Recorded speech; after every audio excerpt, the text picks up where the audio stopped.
First thing you want to do is remove the cover. Keep it protected from the elements when not in use. Feel free to just plop it in one of these so it's not in your way.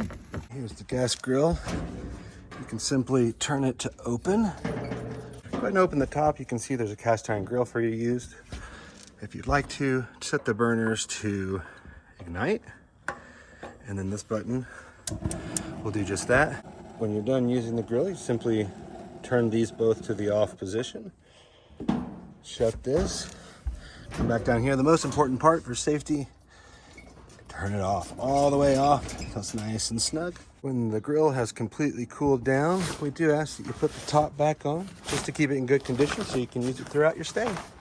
So during the wintertime, we do keep our furniture covered, but you're more than welcome to uncover it and use it as much as you'd like. As you can see here, we just pull them off. And feel free to just toss the covers in here so they're out of your way. If you'd like to use the fire pit here, just start by opening the door. Similar to the gas grill, you want to reach in here and turn the gas all the way on. You just want to turn it a little bit, push down, and then hit that button at the same time.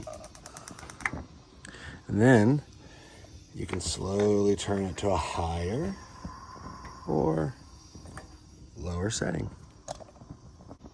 Once you're done with the fire, simply turn this all the way into the off position. Very important. Make sure there's no debris. You may want to put that out. And then, very important, turn off the gas all the way until it stops. During the winter months, when there's a lot of precipitation and snow, we keep the outdoor furniture covered just to keep it in good condition for you.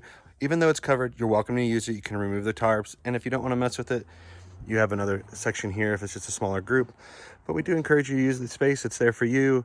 You can kind of see we've got some things laying around just so that the wind doesn't blow it off. But you can just pop around here, take off some clips. Just gonna come along here, move some of the clips. Clips. Just kind of roll it off. There may be some water there, but just kind of roll it over the top there so it doesn't come spilling out everywhere if it happened to have been a rain. We do have one tarp that goes over the fire pit. The gas fire pit tank is hidden here. This does take two hands to pull this straight up and set it to the side. Same as before, turn it all the way on. Turn it on, hold that down and push that button. And then once it lights a little bit, you gotta hold this one down just a little bit and you can turn it to a high flame. When you're all done, just simply turn the knob all the way off. And then the most important step, make sure the gas is turned all the way off for safety. Just put this right back, nice and smooth on the top. We have string lights across the deck and the walkway leading down to the property. If for whatever reason you don't want them on from dusk until 10 p.m., you can just simply turn them off with the button. You don't have to unplug it. And you can use that button to turn it back on if you change your mind. We also have string lights on the back patio, but if you don't want them on, we have the same setup and the same switch right there. Feel free to hit the button. No need to unplug it.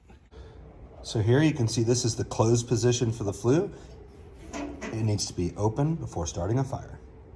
First, remove the front cover. Then we light the Duraflame log right where it says to light it here and here. Then put the lid right. Remember to keep the hearth clear and free of debris in case something were to fly. To use the Bluetooth player, just hold this toggle down to power on the unit. As long as it's highlighted under the Bluetooth, you can connect to it. It's called the Stand More 2 in your Bluetooth features. Volume. As you can see, we have a collection of records for you to enjoy. If you want to listen to the record player, simply reach back and there's a little switch. The turntable will spin automatically. You're going to carefully place a record on top and then put this little guy in the middle that helps balance it. And then place it on there. And then go ahead and move back up to the Bluetooth player and see where it's on Bluetooth. Just hit this until it's on RCA. you're done with the record player, please turn it off because it will just continue to spin.